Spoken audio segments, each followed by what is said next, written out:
Today, I'm going to tell a story that seems like it came from a movie, but it happened in real life. A story about kindness, injustice, and how destiny sometimes works in mysterious ways. A story that reminds us that modern miracles can happen in the most unexpected places, through the most unlikely people. Rome, the eternal city, where the sacred and the mundane have coexisted for millennia, where thousands of visitors from around the world come seeking history, art, and for many, a spiritual experience. It's in this setting that we meet Maria, a 28-year-old black woman who carries in her smile the joy of her people and in her calloused hands the determination of someone who crossed the ocean in search of a better life.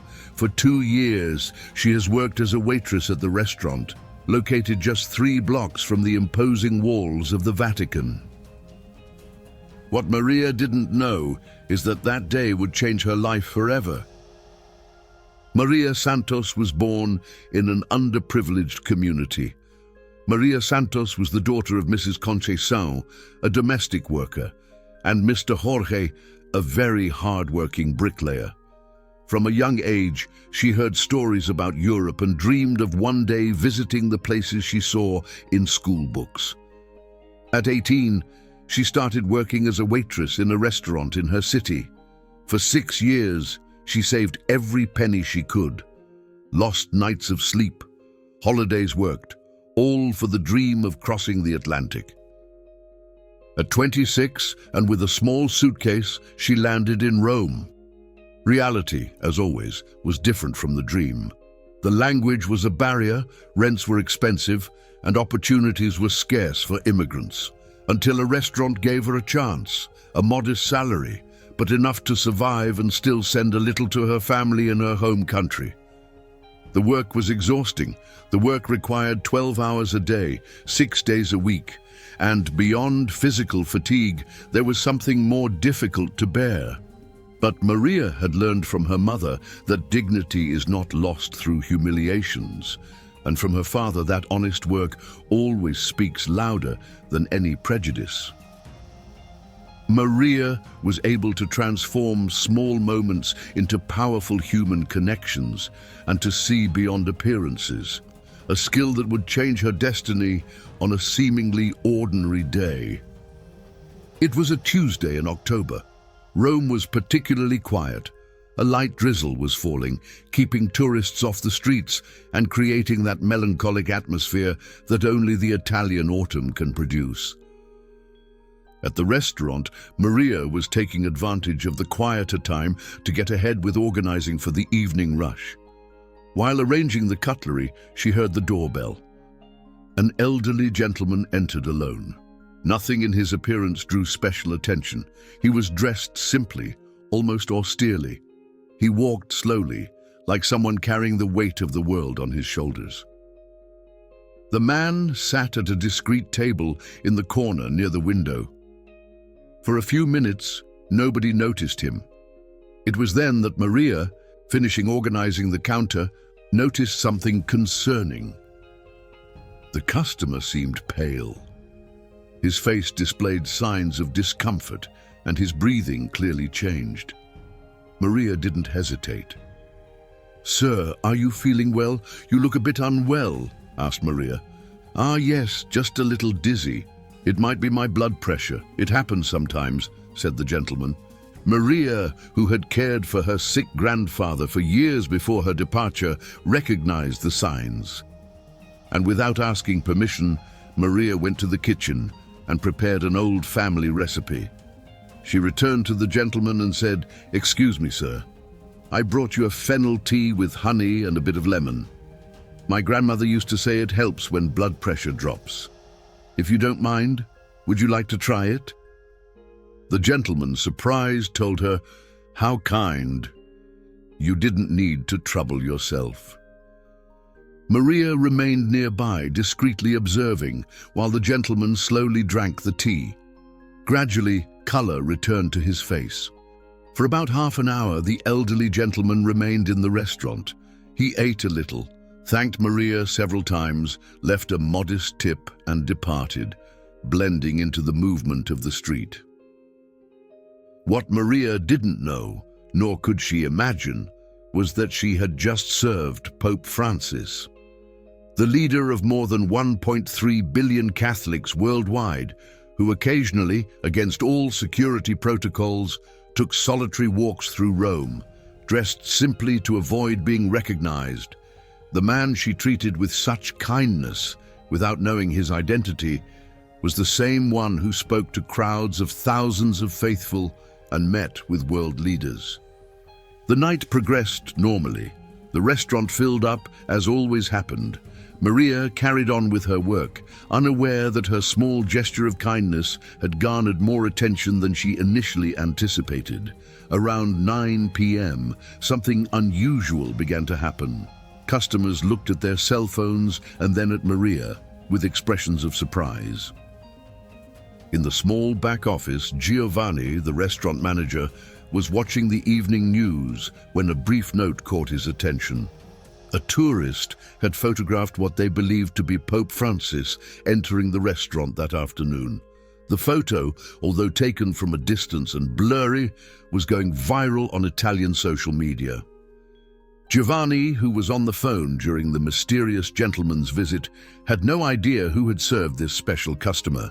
With a mixture of concern and anger, he called his team for an emergency meeting at the end of the shift. Giovanni, showing his phone with the news, asks, "Did anyone here serve this man today, this elderly gentleman?" Maria, hesitant, says, "Yes, I served an elderly gentleman around 3 in the afternoon. He wasn't feeling well." Giovanni, visibly upset, says, "Do you have any idea of the gravity of this? The Pope was here, possibly feeling unwell, and you treated him like an ordinary customer, served him a home remedy?" "But I didn't know who he was. He seemed to need help." "What should I have done?" says Maria, confused by what was happening. Giovanni, still irritated, says that Maria should have called him immediately. And for 20 minutes, Giovanni continued his sermon. His concerns, although exaggerated, came from fear of negative publicity for the restaurant. But for Maria, what followed was even more devastating. Giovanni said to Maria, "Unfortunately, I cannot risk keeping someone who makes impulsive decisions like this.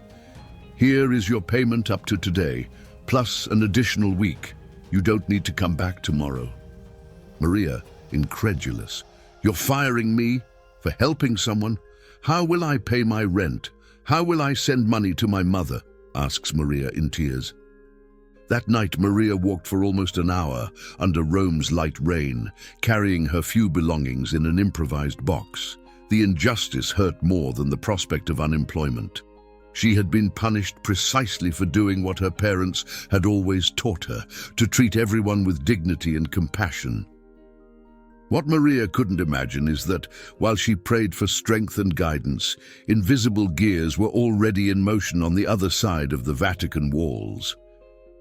Dawn brought a new reality for Maria, unemployed in a foreign country with few savings and rent to pay. With the resilience that always characterized her, she decided not to waste time. She printed some resumes and went out to knock door to door at restaurants in the area.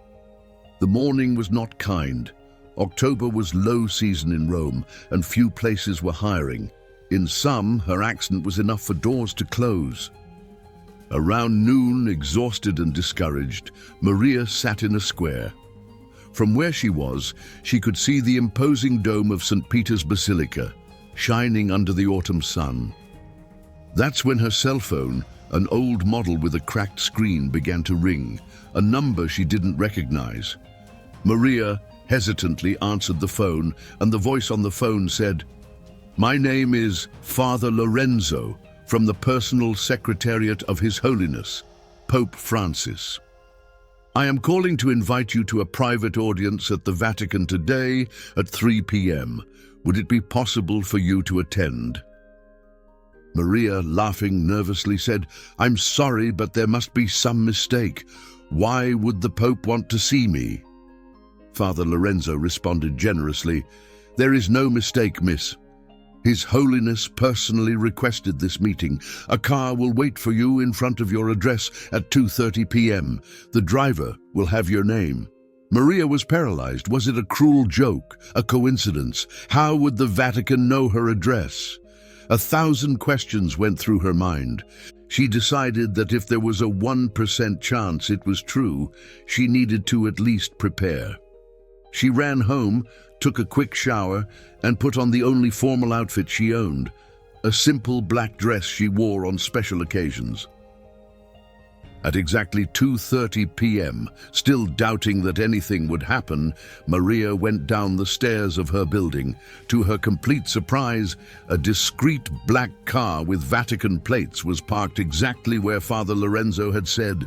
The 15-minute journey seemed like an eternity. Maria tried to organize her thoughts. What would she say to the Pope? How should she behave? Why did he want to see her? Unlike the thousands of tourists who enter through the main access, Maria was led through a discreet entrance, used mainly by employees and official guests. Maria was received by Father Lorenzo, who welcomed her and led her to the meeting with His Holiness. Each step through the Vatican corridors seemed to transport Maria to another world. Renaissance frescoes on the ceiling, centuries-old tapestries on the walls, marble floors that echoed as she walked. A universe distant from the streets or the small apartment she shared in Rome. For 10 minutes that seemed like hours. Maria waited, her heart beating so hard she could hear it, until the door opened. And then, without much ceremony or announcement, he entered. Dressed in the traditional white papal cassock, but with the same gentle smile she had seen the day before. Pope Francis personally thanked Maria for her kindness and humanity. "Your act of kindness, without knowing who I was, demonstrates the true Christian spirit. Such kindness is what the world needs, people who help others out of compassion, not for status," said the Pope. His Holiness offered Maria a job in the Vatican's charity department, where she could use her natural empathy to help those in need. Today, 5 years later, Maria coordinates one of the largest immigrant assistance programs of the Catholic Church in Italy, helping people who, like her once, arrive in a foreign country in search of opportunities. This story reminds us that true kindness does not discriminate, does not ask for anything in return, and often comes from those we least expect. As Pope Francis himself said in one of his speeches, "The true measure of a person is not in their titles or possessions, but in how they treat those who can offer nothing in return." If this story touched your heart, share it with someone who needs to remember that kindness always finds its way back. Don't forget to leave your likes and subscribe to the channel for more inspiring stories like this.